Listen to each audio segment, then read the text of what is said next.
Good morning, everyone. My name is Mark Levine. I'm the Deputy Director of the New York State Association of Counties. Thank you for joining us for a Zoom press conference this morning on the county ongoing response to the COVID-19 pandemic. We have three panelists who will present this morning briefly, and then we will turn it over to questions from attendees, from reporters who are in the room. If you have a question when it comes time for the Q&A, please either raise your hand in the participant panel or type it into the chat box, and we will take those questions as they come after the presenters speak. You can ask a question of a single presenter, or you can ask a question of the entire panel, and we will go around and get answers from everyone. So again, thank you for joining us this morning. I want to now introduce Stephen Aquario, who will provide a welcome and introduce each of the panelists. Stephen is the Executive Director of the New York State Association of Counties. Stephen. Thank you, Mark Levine, and it's a pleasure once again to be with you all for a county government update and report on COVID-19 and other issues of concern facing New York's county governments. We wanted to make sure that we provided an ongoing forum to give a narrative of what is happening in the communities all across New York State as we continue to address the COVID-19 pandemic. County governments are presently assembling, negotiating, and debating their 2021 county budgets, presenting them and talking them through. Priorities continue to be centered around public safety and public health, two areas of great concern during the COVID-19 pandemic and two areas of great concern by the state of New York as to enforce the state's executive orders and the state's rules governing COVID-19 procedures. You need to have enforcement in place. So public safety in a way that addresses the needs of the community, the needs of public health matters are also connected to the state of New York. The state of New York is led by the governor of the state of New York. During these particular times that we are speaking, literally, the state is the governor. There is no other official. There is no legislative involvement here right now. This state of New York is the governor. So all resources of the taxpayers of the state of New York are provided through one person, and that is the governor.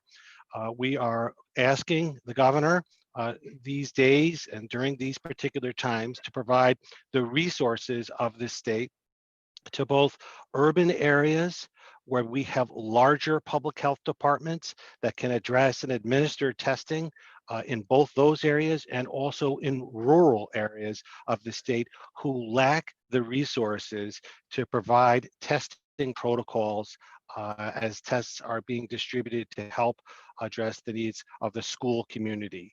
So the resources of the state are administered through the governor during these particular times, and we will need to have the resources of the state as we go through these important months of flu season. As I'm sure Dr. Watkins will mention in a few minutes, the need to continue to be vigilant about the flu season and also these particular months as we begin to come indoors and keep the threat of the virus spreading.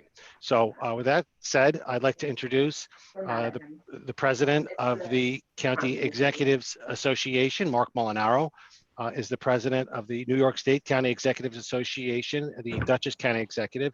Following County Executive Molinaro, County Executive Dan McCoy, who remains president of the County Executives of America, having a national role with county executives. And then we'll hear from Dr. Kevin Watkins, the president of the New York State County Health Officials from Cattaraugus County's Department of Public Health. With that said, I'll go to County Executive Mark Molinaro.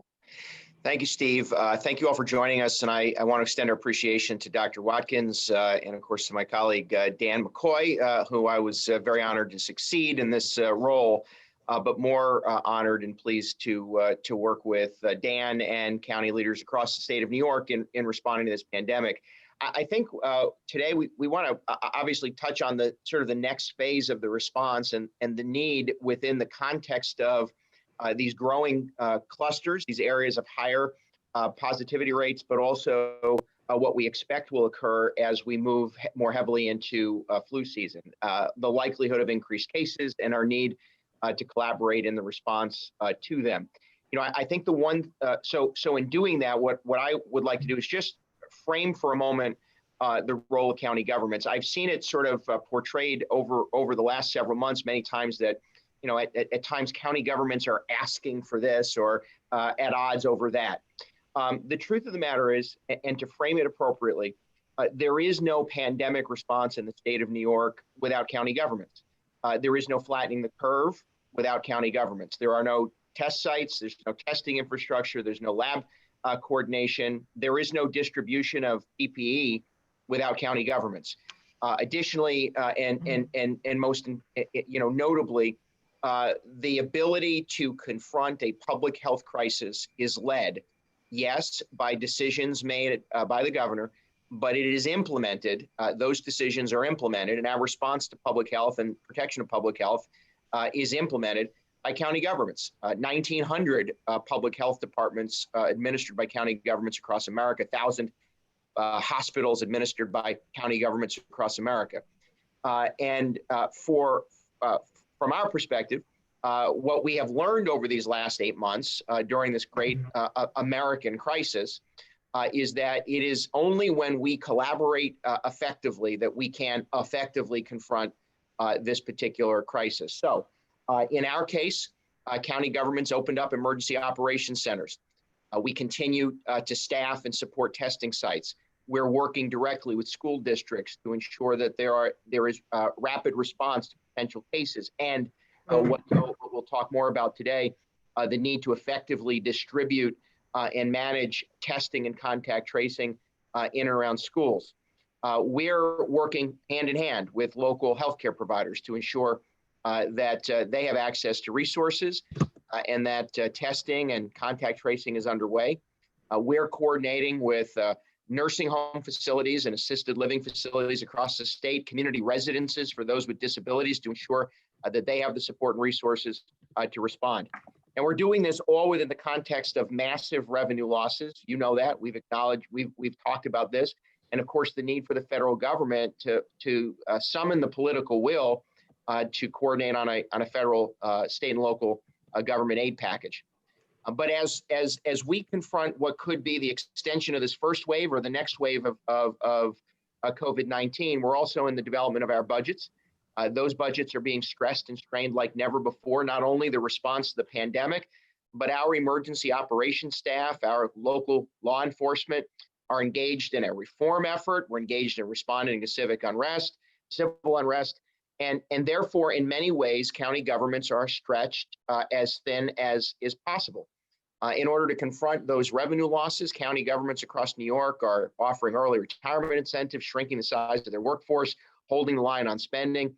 And we do this while also confronting the state withholding aid and potentially making permanent cuts to local government, county governments, while also at the same time, the pressure to deliver those mandated services will grow, and rightfully so. The needs of those who have less means, Medicaid and SNAP services, the assistance to senior citizens who are isolated, the provision of services and meals, those with disabilities, early intervention, special education, all of those mandated services are going to grow, as they often do in great and difficult economic times.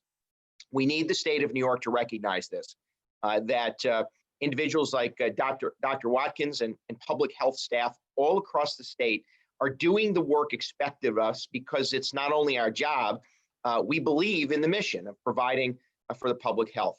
They are stretched as thin as possible, and we need the governor and the state legislature to acknowledge that and to recognize that we can't respond to the public need. We can't control the spread of the disease. We can't combat public health concerns without the resources to do it. So the state withholding that aid or making permanent those cuts is just not something we can sustain or support. New York is one of a minority of states that isn't sharing federal CARES Act funding with smaller counties. We need that to be reconsidered. And in doing so, we'll work together as we always have. And I would offer my colleagues have worked together unlike never before to provide for the public health, public safety, and the response during this American crisis. And with that, I'll pass for comments to the Albany County Executive, my colleague and friend, Dan McCoy. Marcus, thank you, and well said. And we had to work closely. We had to reimagine how things were going to happen here in our county as this unfolded. And for me to even sit here on a Zoom meeting 7 months later, 219 days later, and tell you that we'd still be doing this, I would have laughed at you. But we had to reimagine the workforce. We had to reimagine how we were going to get stuff out there. And I want to give a huge shout out, and they haven't got it, to NYSAC, to Steve Aquario's leadership, communicating with us, to his team at NYSAC, and NACO, and all of them for getting involved and making sure we had the resources, because the game rules kept changing. And we're told, this is the new rules, this is what's going to happen. And one thing I'll say to everyone on this call or Zoom call is that you can train for the worst case scenario, and it may never happen. This was something we never anticipated.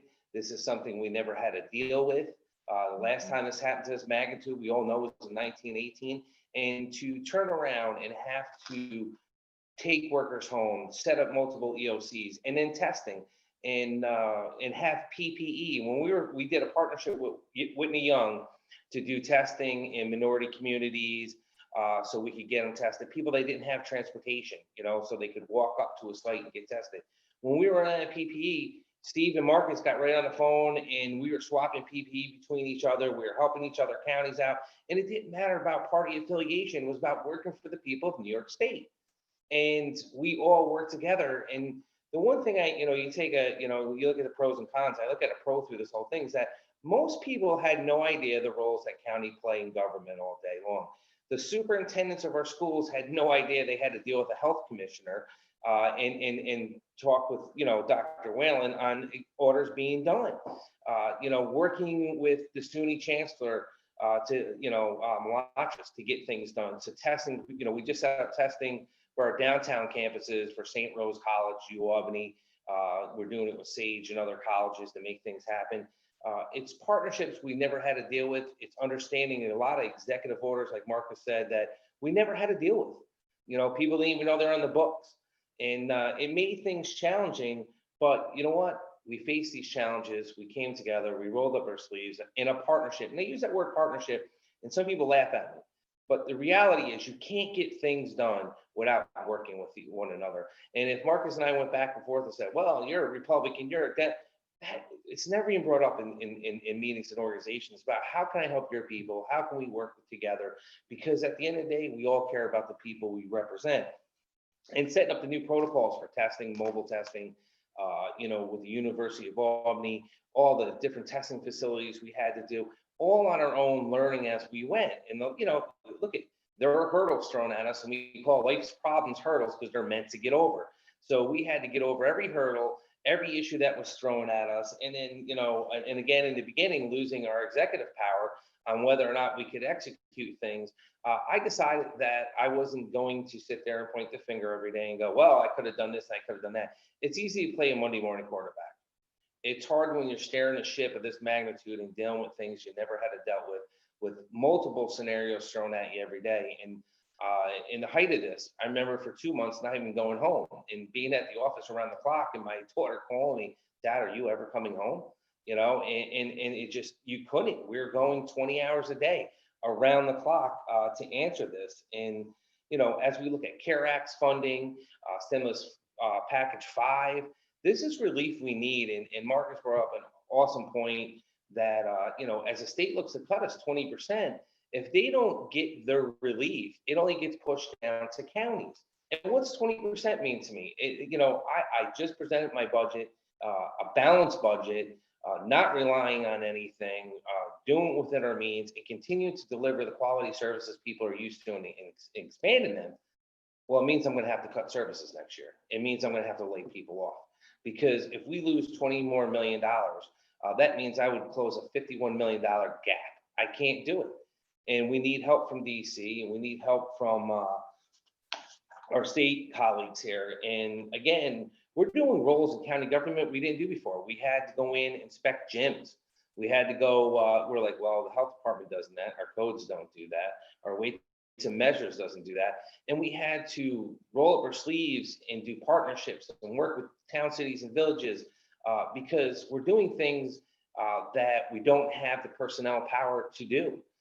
And then you try to hire on top of that. You know, we got the medical reserve corps that we tried to engage, but it's 7 months later. They can't be here. They have a life. Most of them still work, and they're hot. You know, they're either doctors, nurses, and we know the shortage is there. Then you got the yellow zone, the school testing requirement in support of the clusters initiative that the governor announced October 6th, and we got to figure all that out. And we have to figure out how we're going to test these kids, how we're going to go through the schools. Some are Zoom, some are in person, some are 50-50. So these are challenges that we face that we need to work together. And if we don't find a common solution, we're not going to continue to move forward. And that's, I want to say this, I can't say this enough. I commend NYSAC and NACO and County Executives of America and all the organizations out there working together. You know, and the $1 million question we always get, oh, should we take the power, there's lawmakers in the Senate and Assembly, should we take the power away from the governor? I'll say this, where were you for 4 months when this started? If you wanted to take that power away, you should have been doing your job. They haven't shown up. So we need them to show up to do their job, to get the stimulus package 5 and be the leaders of the Senate and Assembly. Where have you been? So you want to take power away, but when leadership was needed, organizations like NYSAC, all these great county executives, county managers across upstate New York, the county managers did a good job through NYSAC and working at it. When we needed them, where were they? So it's easy to be that Monday morning quarterback. Leadership and decisions need to be made through crisis. And you need to be front and center. You can't lead from your house. You can't lead from, hibernation in a bunker. You got to lead from the front. And that's what this organization is about, and all the county executives and county managers across this great state of New York.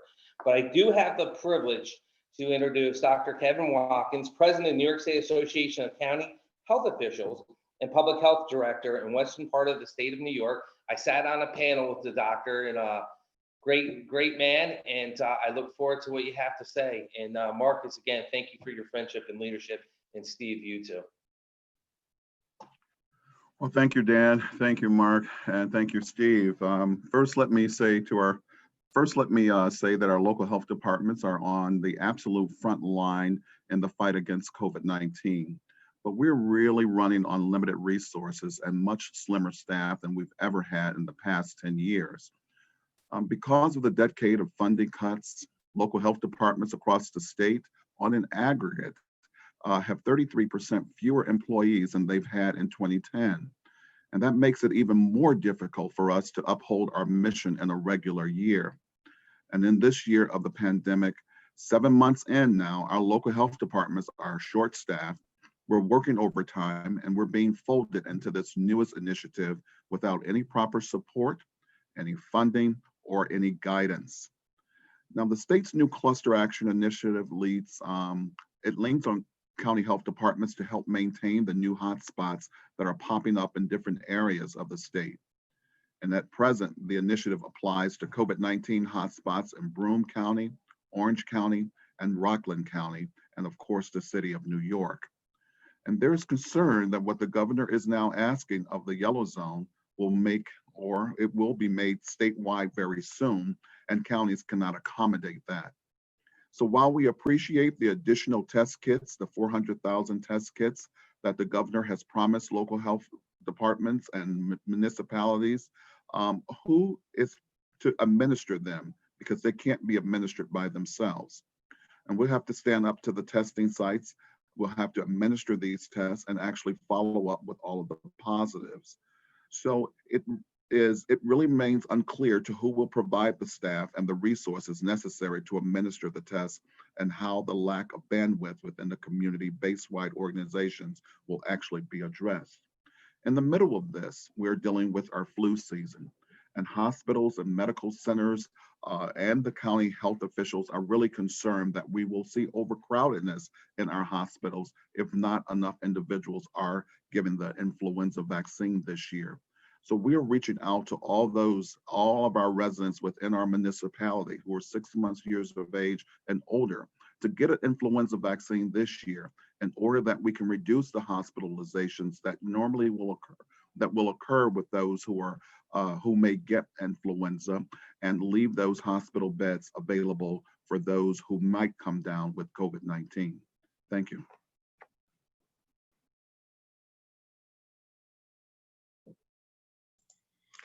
Thank you, Dr. Watkins. This is Mark Levine again, the Deputy Director of the New York State Association of Counties. At this point, all presenters have spoken, and we want to open up the questions to media that are joined on the Zoom press conference this morning. The first question is for Stephen Aquario. Stephen, some lawmakers have advocated to remove Governor Cuomo's executive powers and restore the powers of the legislature. What are your thoughts on that? And do you believe that would help or hurt county governments in getting the resources they need? Stephen. Well, the initial response to that is we don't want to slide down the backside of the mountain where we were in March and April. We want to stay on top of this mountain, of this hill, where we are right now, keeping the rate of infection, the spread at or below 1%. Very important that we do that. Counties and local health departments, we have to understand the state of New York's role during this pandemic, during this state of emergency that we're in right now, which unit of government is best situated to address which aspect of this crisis. We have 3 branches of government: the legislature, the executive chamber, and the judiciary. Each needs to be part of a collaborative process during the pandemic. No one individual is smarter than all of us together. That's the message, and that's the response back to that question.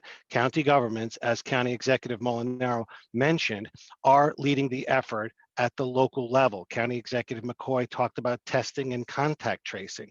This is what we do at the local government level.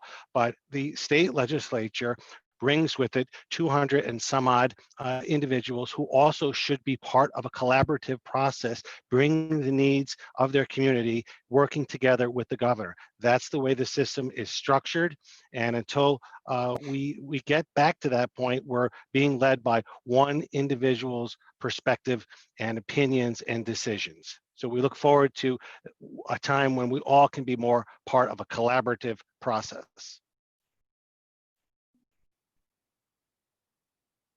Thank you, Stephen. I would ask that if you have a question, you can unmute your line and ask, or you can raise your hand in the participant panel and we will call on you in the order of your question.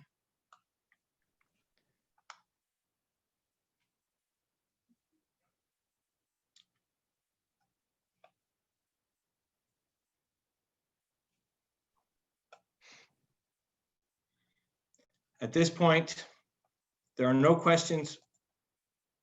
Hold on, I do have a question from Diane Caruso. Diane, County Executive Molinaro, in reference to new school testing requirements, what are some of the hurdles you're facing now, and what are some solutions you feel need to happen? County Executive Molinaro. Sure, my colleagues could probably amplify the same concerns. First, accessing rapid testing was the biggest concern, right? School districts were left to make their own decisions as to reopening, which did cause a bit of chaos. Uniformity in reopening would have been the best approach and would have allowed every county to kind of coordinate with one another and then partner with school districts. In Dutchess, as I'm sure Dan can point to and Dr. Watkins can point to, in Dutchess, we coordinated our response to reopening with schools, meeting regularly with school administrators, school nurses, and of course the superintendents. We established a rapid response team that allowed for and does allow for a quick response to presumed positive cases and confirmed positive cases. We were able to partner with a local healthcare provider to give preference to early testing and rapid testing. We welcome the state's acquisition and distribution of several 100,000 test kits across or tests across the state. But there still are, as was mentioned, a number of questions as to how we coordinate that. I mentioned this in a call yesterday.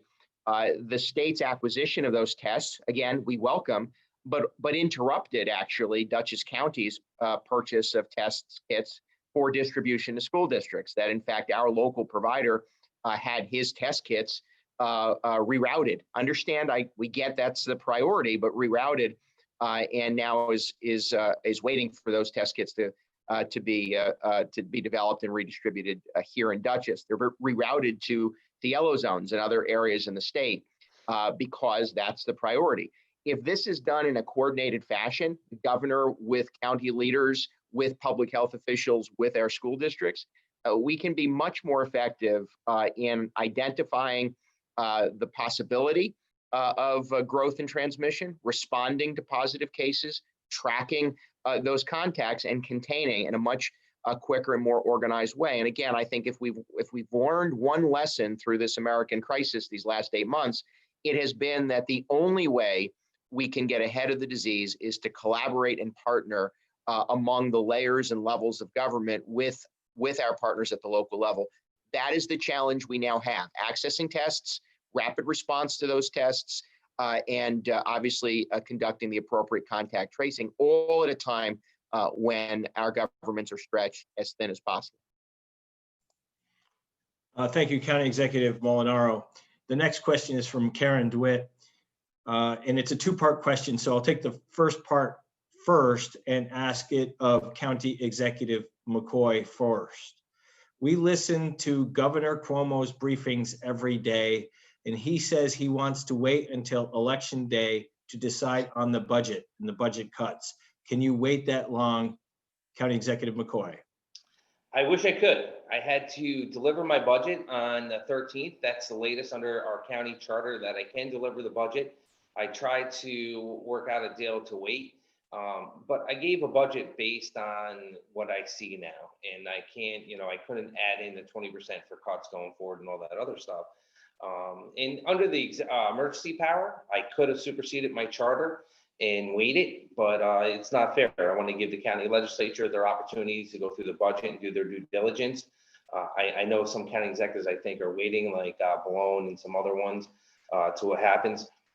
Here's the reality. I get with the governor, and I can't say, I'm not speaking for the governor. I'm not putting words in his mouth. The only thing I can guess is that he's waiting to see if there's a change in leadership, because I think, and I said this at a press conference, when you poke the bear and the governor goes at the president, and rightfully so on a variety of different issues, we're not going to get a bailout. And if we don't get a bailout, he's going to have to make some tough decisions. If the president changes, and I've said this, the 22nd of January, the new president takes over, you'll probably get a bailout if we're lucky around March of the following year. He can calculate that into his budget. So I imagine he's waiting to see how things are going to turn out after the election, whether or not he has to make tough decisions now, or if he can try to wait and ride the wave to the next relief package.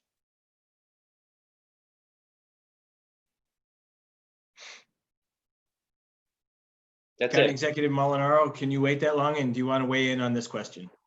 Well, we can't, and we're not, and so we're developing a budget based on what we know and what we fear, and that's what you do. You have to prepare for as best you can the unknown. I've said this, and I truly don't mean much disrespect. I just don't think it's productive, nor is it helpful to make the stimulus dialogue, and by the way, the state's fiscal stress a football in a presidential election. The fact is, the state of New York came into this crisis with a significant deficit, and it's going to have to confront that deficit with or without state aid. Federal aid, passing that burden onto the county governments that are also being required to effectuate the response to the pandemic, the response to mandated services. Again, I know we say this often, then a complaint about unfunded mandates. The reality is, in the state of New York, in order to implement policy, the state relies on counties. We are the ones on the ground providing the resource. And so we have to be in a position where the state is talking to us regularly about what their fiscal plan is. And to believe that there isn't one, to think that there isn't a plan for how to confront the massive loss of revenues at the state level is foolish. Of course, there are real decisions that have already been made, and there are decisions being held as we wait for federal aid. Having that engaged dialogue now makes sense. You saw the governor just yesterday, I think, send a letter to the president on behalf of governors across America saying, let's talk about how to distribute and implement the use of the vaccine. We're in the same exact situation. Let's meet and discuss how we're going to confront the fiscal challenge.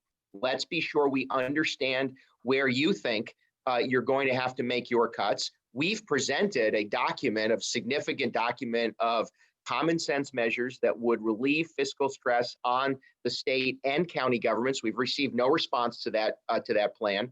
So let's get our minds working together. Let's set aside the political concerns and focus on how to confront this together. Thank you, County Executive. There are 3 more questions in the queue. If you have a question, please type your question into the chat box. Part 2 of Karen DeWitt's question is for Dr. Watkins. If we get a vaccine, when we get a vaccine, what do you see as the county's role in getting the vaccines out to the people? Well, the county role is to work with the local health departments, to work with the local providers within the counties in order to get the vaccine distributed amongst the residents of those municipalities. We want to first get it to the healthcare providers who are first in line or first line workers who are working with COVID patients, of course.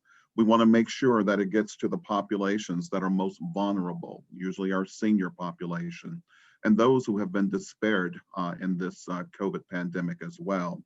And then we want to set up pods that can be conducted by local health departments and or their providers within the community to make sure that everyone within that particular municipality is able to get the vaccine. The vaccine is affordable, meaning that we're hoping the vaccine will be at no cost to the residents of our communities, and that they have the ability to get to where those pods will be set up. So we want to make sure that they have equal access to those vaccines. Thank you, Dr. Watkins.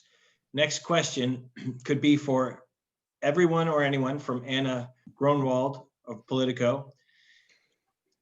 Oh, sorry, Mark, go ahead. I read the question beforehand. Go ahead. Okay. Yeah. All right. So County Executive McCoy, which of the mandates from the executive or from the state of New York are specifically most burdensome to counties right now? Yeah. And again, County Executive Molinaro discussed the recommendations that the counties have sent to the state. Are there any mandates in particular, County Executive McCoy, that are most burdensome right now or affecting the county most right now? It's like I said earlier in this conversation, it's about the personnel, and to do roles that we've never typically had to do before in the past and reinvent what we're doing and training the workforce in this environment and doing it safely and trying to continue to do our county mission. Because besides all this emergency stuff going on, and Marcus will tell you this too, we have a lot of responsibilities. We have so many things we do in a community that people have no idea the services counties provide day in and day out. And you know, this kind of highlighted some of it, but we still have our real jobs to do on top of this emergency.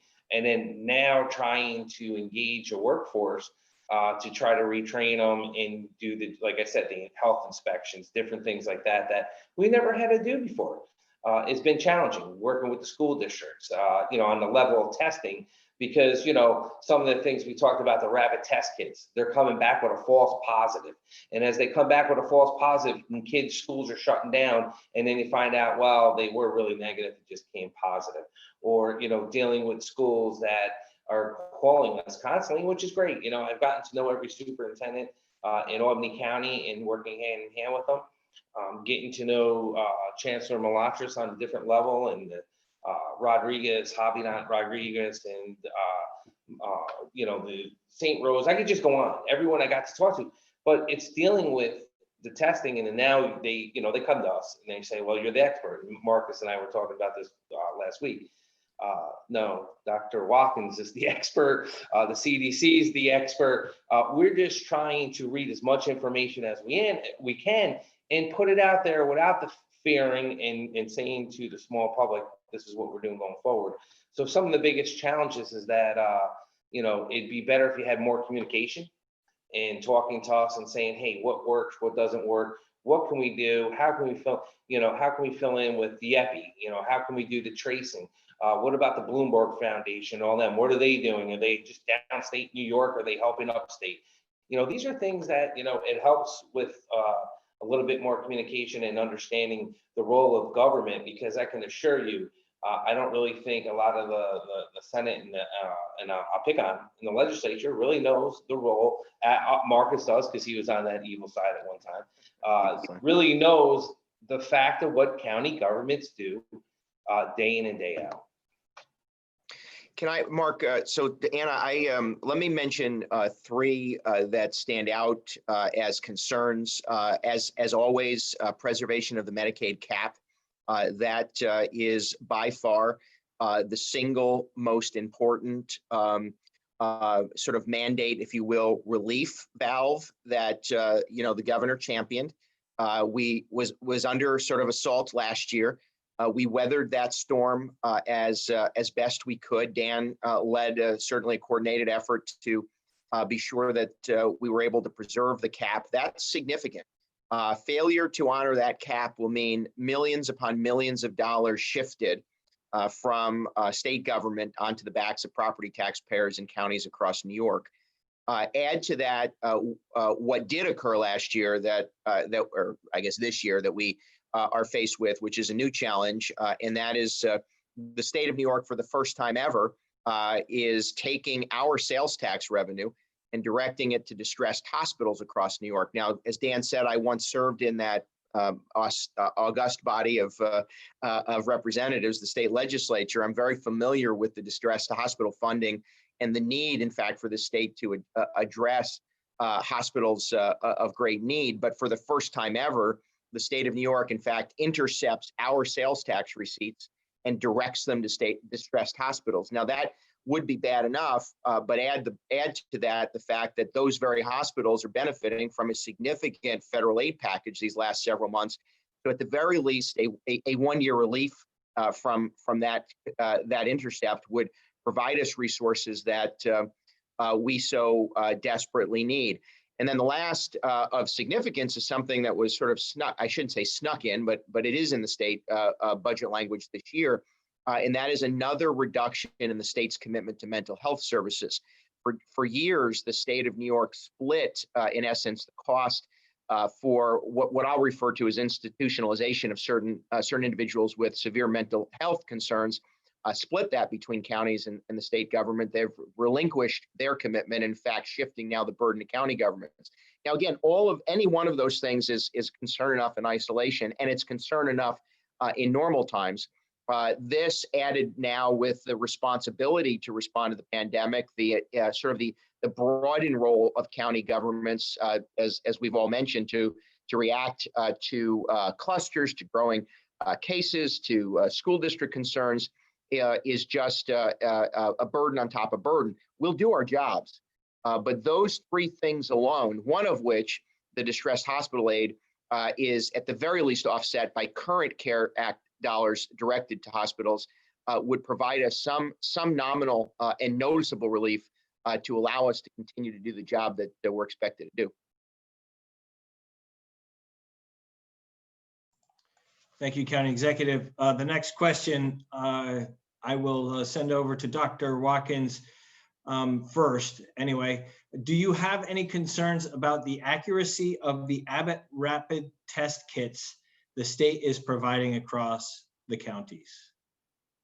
Well, the state has now issued 2 rapid test instruments. These instruments, one test for nucleic acid and one test for the protein antigen.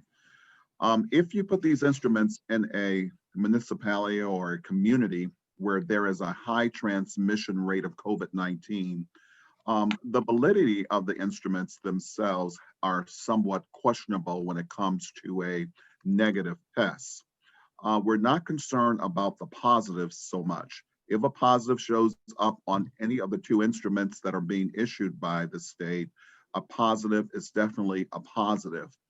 But if you're in a community where there's a high transmission rate and you get an individual who actually shows up as a negative and they are symptomatic, we are often asked to then do a confirmation test of that negative, because sometimes the instrument, the specificity of the instrument, because it is somewhere below 90%, it then gives us or lead us to think that this negative test that has been produced from this instrument is actually a false negative. So we are happy to know that we have these instruments. They're available to us. They can give us results in 20 minutes or so. You can easily isolate those individuals who have come up positive on these instruments, but it's then those individuals that come up negative that are symptomatic that we have most concern about. Thank you very much. And the final question so far right now, I'll give everybody one more shot here. If you have a question, please type it in now. If not, we have one more question, and then we'll provide an opportunity for each of our panelists to provide a 1-minute wrap up. From Anna Gronwald again, what is the communication like with the second floor regarding our recommendations or the mandates or any of the other issues that we discussed today during this Zoom press conference? I think Steve Aquario should answer that question. Thank you for the question. Thank you, County Executive Molinaro. We're waiting to hear back. We have presented a series of policy proposals that were submitted to us by the counties all across the state. I think there was over 75 proposals or as high as 80 for discussion purposes. We need to be collaborating with our governor. He is the state of New York. He is the entire government right now. There is no legislative role whatsoever. We are operating under an extraordinary powers that have been given and granted to our governor. We need to appeal to our governor. We believe we've made the case to have the discussion, and we're simply asking for collaboration.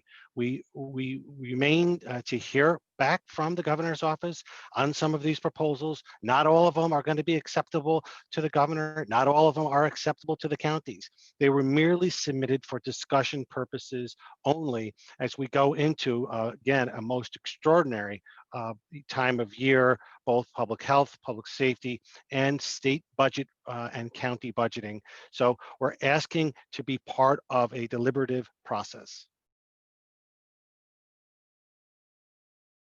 Thank you, Stephen.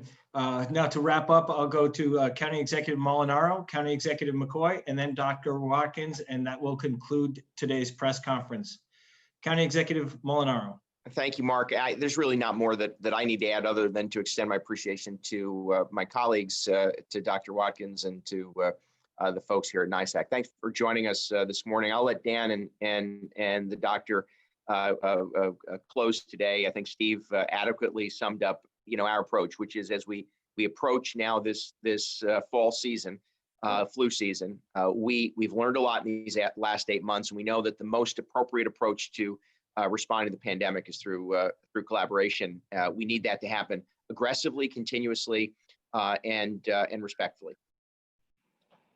Moritz, thank you. And you know what? It is working together. And if anyone should take any lessons learned, is that you can't get through this without working together in a partnership. You can't get through this without listening to one another. Not everyone has the exact answer that you need to overall that's going to make the change to all this. It's lessons learned. It's new lessons that we had to learn, and really watching what has happened over in Europe. And Marcus brought up a good point, with the flu season upon us. He's just seen in Australia, they had a low flu season and they were contributing to wearing masks. So maybe that's going to keep some of the numbers down from the second wave coming as bad as we think. But, I can't really say much more that was in here other than watching people, not just across the state of New York, across this nation as President of County Executives of America, and talking to other county executives and how they dealt with this and lessons learned. And if anything, it really always goes back to communications, and it's kind of funny. Someone in my office said it's like CCR. I'm like, what do you mean CCR? Communicate, coverage, results.